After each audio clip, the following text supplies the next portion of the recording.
As leaders of Iranian-backed militias call for a pause in bombardments against U.S. troops, the Pentagon says that means nothing for expected retaliatory strikes over Sunday's drone attack. But what will retaliation look like?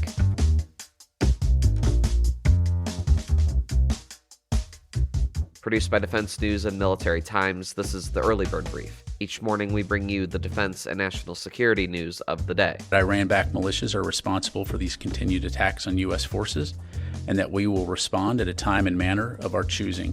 While we do not seek to escalate tensions in the region, we will also take all necessary actions to protect our troops, our facilities, and our interests.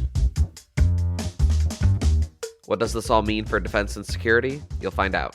I'm your host, Simone Perez. Today is Wednesday, January 31st, 2024. First up, Pentagon officials say calls from an Iranian-backed militia to suspend attacks on U.S. troops have not changed the calculus for retaliatory strikes. That's after Sunday's fatal drone attack on a U.S. military post in Jordan killed 3 American soldiers. President Joe Biden told reporters Tuesday that he had decided on a response to the attack. Within hours, the Iran-backed militant group Kataib Hezbollah issued a call to its fighters to pause such attacks. The Defense Department has said the attack has the, quote, footprints of that militia group. There have been more than 160 attacks since October, 3 of which have taken place since Sunday. In late November, the U.S. targeted Kataib Hezbollah facilities in a previous round of retaliatory strikes. Pentagon spokesman Major General Pat Ryder said the Iranian-backed groups have been warned to stop the attacks on troops. I don't think we could be any more clear that we have called on the Iranian proxy groups to stop their attacks. They have not, and so we will respond in a time and manner of our choosing.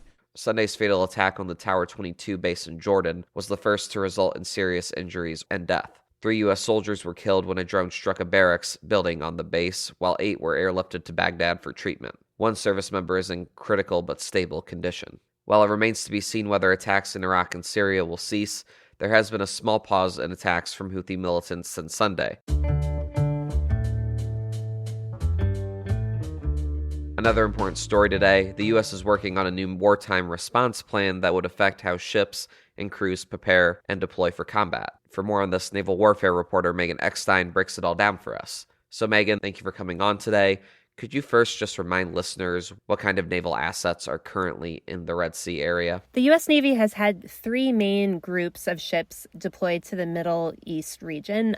First, they had the Gerald R. Ford Carrier Strike Group that was already in the Eastern Mediterranean in October when tensions in the Middle East started up. They had their deployment extended a couple of times, actually, before they had to go home. The Navy also has the Dwight D. Eisenhower Carrier Strike Group, which is in the Red Sea region in U.S. Fifth Fleet. And then there's also the Bataan Amphibious Ready Group, which is a group of amphibious ships operating in the region as well. So these ships have had a very high demand on them. They're trying to, in some cases, shoot down Houthi missiles and drones. They're trying to be present to deter other bad actors from taking advantage of the situation.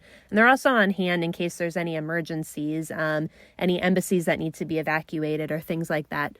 But because they've been on station so long, the aircraft carriers can stay operating at sea for a very long time. They're nuclear powered. They don't have to worry about refueling. They generally have a lot of supplies on board, but the destroyers are much smaller, and they have actually been operating for so long that the destroyers have had to start rotating in and out.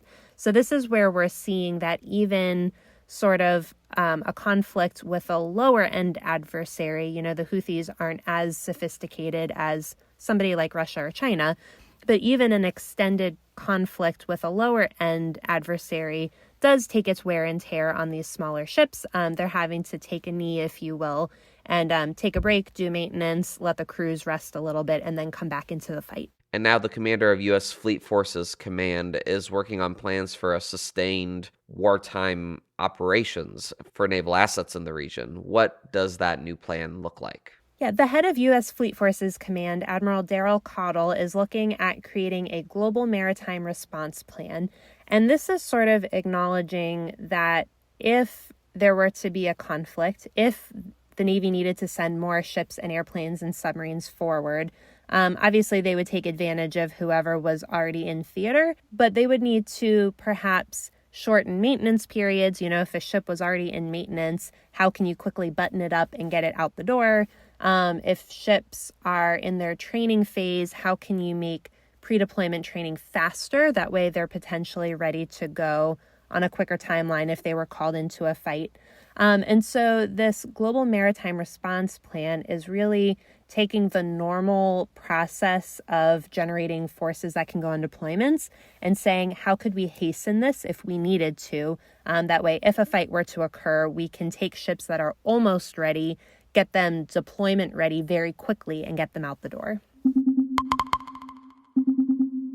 Also on your radar for today, the VA is expanding access to in vitro fertilization following similar changes recently announced by the Department of Defense. Capitol Hill Bureau Chief Leo Shane III joins our episode to break down the development. So Leo, what exactly is the policy that the VA is changing, and who qualifies now for in vitro fertilization? Yeah, so last week we got wind that the Defense Department had updated its policy regarding IVF treatments. Previously, only married couples were eligible to receive the treatments, and those married couples had to use their own sperm and eggs, and this severely limited some of the individuals who could take advantage of it.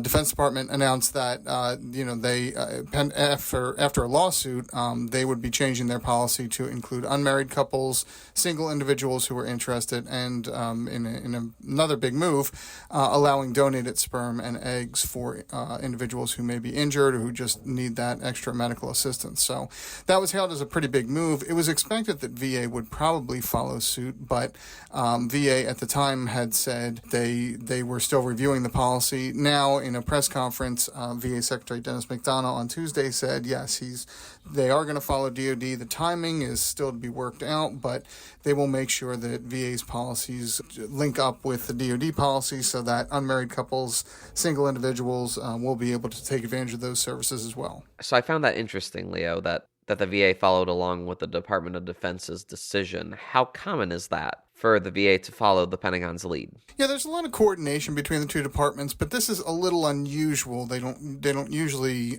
see their policies this linked together. In this case, VA's policy is actually based off of DoD memos and DoD regulations. So what we've heard from DoD folks is the reason that they can't give a timeline, they've sort of been taking a little bit more time with this, is because their policies are inextricably connected to what DoD does. So as soon as they see what the DoD policies are, they'll be able to move ahead. But that the DoD population is a smaller population here. You've got the active duty folks who are interested. A lot of them are already involved. But as folks leave the military, they may be more interested in starting a family. They may have more time with a partner or without a partner to think about that. So really, the VA signing on to these changes is going to exponentially increase the number of folks who could take advantage of them.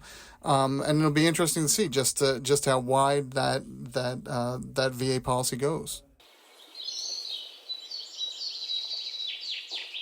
And now here's some other stories that we're hearing chirps about. Politico reported that American defense companies racked up $81 billion in new foreign military sales last year. That's a more than 50% increase from 2022.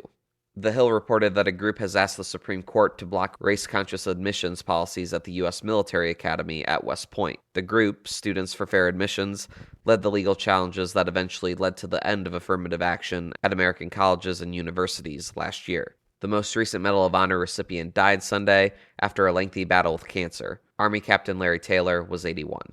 And the VA Inspector General found that hundreds of veterans who enrolled in a technology jobs training program received thousands of extra dollars in housing stipends due to a quirk in federal law. And on this day in history, in 1968, as a part of the Tet Offensive, a squad of Viet Cong forces attacked the U.S. Embassy in Saigon.